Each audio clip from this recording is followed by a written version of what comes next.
अस्सलाम वालेकुम भाई जी, मेरा वीर अस्सलाम वालेकुम वीर जी।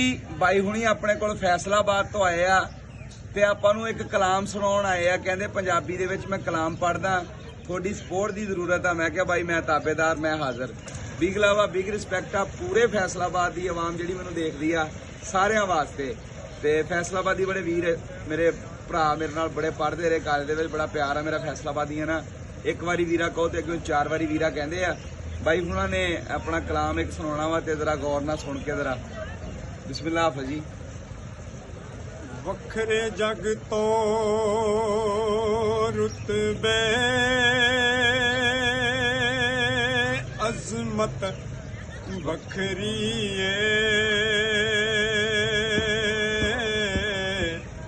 जा दुनिया फिर ले बाप दी शफकत वखरी प्यो दी हल्ला शेरी शेर बना देंदी, बेशक कंड ते थापी मार दलेर बना देंदी।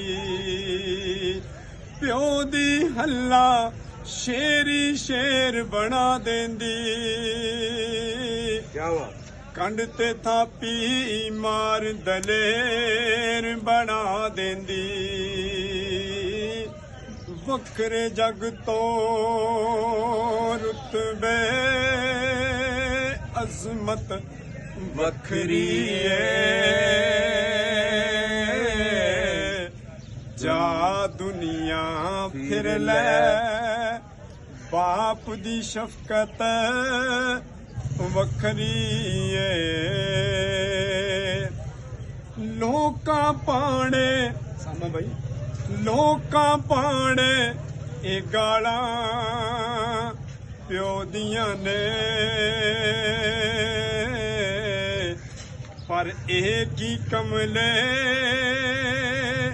जानन नाला क्यों दियां ने। लोकां पाने ए गालां प्यो दियां ने,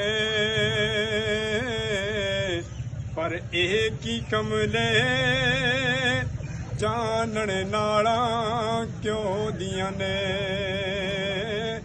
वखरे जग तो रुतबे अजमत वखरी जा दुनिया फिर ले बाप दी शफकत वखरी। बहुत शुक्रिया जी। कलाम तो बहुत बहुत बहुत ही पुराना कलाम आ ते भाई ने अपने अंदाज च सुनाया, बहुत अच्छा लग्या मैनू। ते बिल्कुल जिहड़ियां गल्लां कहियां ये तां 101% हकीकत है। यही हकीकत है दुनिया की, जिथे मर्जी भज लो। ते बहुत मेहरबानी हाफिज़ जी। हाफिज़ जी किहड़ी जगह तो आए हैं, जरा आपका तारफ अपनी जुबानी भी करा दिओ। मैं भाईजान फैसलाबाद तो तकरीबन कोई 20 किलोमीटर एक पिंड हैगा, रोड है गड्डियां बहुत है। रत्ती मेरा पिंड है, फैसलाबाद शहर च काम करीदा वा। सैफर रहमान मेरा नाम आ, राही मेरी कास्ट है, ठीक है जी। तो माशाल्लाह सामा भाई को आए हैं। ਜਿਹੜੇ भी बंदे देख रहे हैं, मैनू नहीं महसूस होया कि मैं अपने किसी रिश्तेदार को आया वहाँ या सामा भाई को आया वहाँ, और फर्स्ट टाइम आया वहाँ।